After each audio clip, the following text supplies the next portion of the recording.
नमस्कार।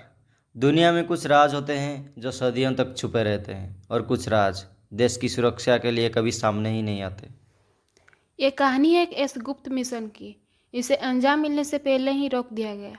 एक ऐसी स्ट्राइक जिसमें भारत और इजराइल दोनों मिलकर पाकिस्तान के न्यूक्लियर सपने को तोड़ना चाहते थे। पर सवाल यही है, ये स्ट्राइक रुक क्यों गई? 1980s के दशक में पाकिस्तान न्यूक्लियर बम बनाने पर काम कर रहा था। दुनिया का डर था यहाँ से एक नए एटॉमिक जंग का युग शुरू ना हो जाए। इंडिया को पता था अगर पाकिस्तान ने न्यूक्लियर हथियार हासिल कर ली तो पूरे एशियन क्षेत्रों में अशांति फैल सकती है। उस वक्त इजराइल ने इराक के ओसिराक रिएक्टर पर अटैक करके पूरे दुनिया को हिला दिया था। एक ही स्ट्राइक में सद्दाम के न्यूक्लियर इरादे धूल हो गए थे। इसी सफलता ने भारत को सोचने पर मजबूर किया, इजराइल हमारे मदद करे तो पाकिस्तान को न्यूक्लियर ताकत बनाने से रोका जा सकता है। लक्ष्य था कोहूटा न्यूक्लियर प्लांट, जहां यूरानियम एनरिचमेंट हो रहा था। ये पाकिस्तान की रक्षा व्यवस्था से घिरे पहाड़ी इलाके में था। योजना सिंपल पर भयंकर थी।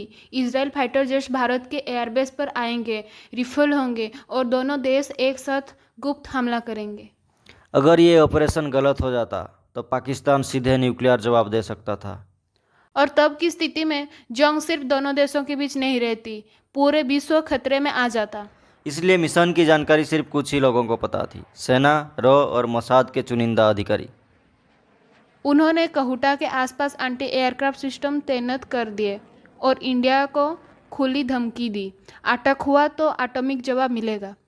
भारत ने रिस्क असेस किया, स्ट्राइक के फायदे से ज़्यादा नुकसान का डर था। और फैसला हुआ, मिशन एवर्ट। रिपोर्ट्स के मुताबिक इजरायली पायलट्स ने जैसलमेर में भारत के साथ ट्रेनिंग भी की थी। Aircraft ready, pilots ready, target locked. लेकिन बिल्कुल लास्ट मोमेंट पर ऑर्डर आया, ऑपरेशन रोक दो। क्या किसी बड़े देश ने दबाव डाला या कोई गद्दार था जिसे सब पता चल गया? पाकिस्तान के साइंटिस्ट एक्यू खान ने बाद में कहा, हमें पता था भारत और इजराइल आएंगे। तो सवाल ये उठता है, इतनी टॉप सीक्रेट जानकारी पाकिस्तान तक पहुंची कैसे? ये राज अब तक सुलझा नहीं।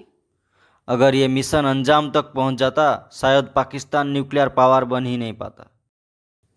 ये हो सकता है साउथ एशिया में न्यूक्लियर महायुद्ध छिड़ जाता। बॉर्डर पर चलने वाली लड़ाई हम देख लेते हैं, पर असली जंग हमेशा अंदर लड़ाई जाती है, इंटेलिजेंस और टाइमिंग की। ये था वो गुप्त हमला जो कभी हुआ ही नहीं, एक ऐसी ऑपरेशन जो हिस्ट्री बदल सकता था। पर कभी कभी बेस्ट मिशन वो होता है जो रुक जाए। मिस्टिक माइंड्स हिंदी, जिज्ञासा कभी नहीं सोती।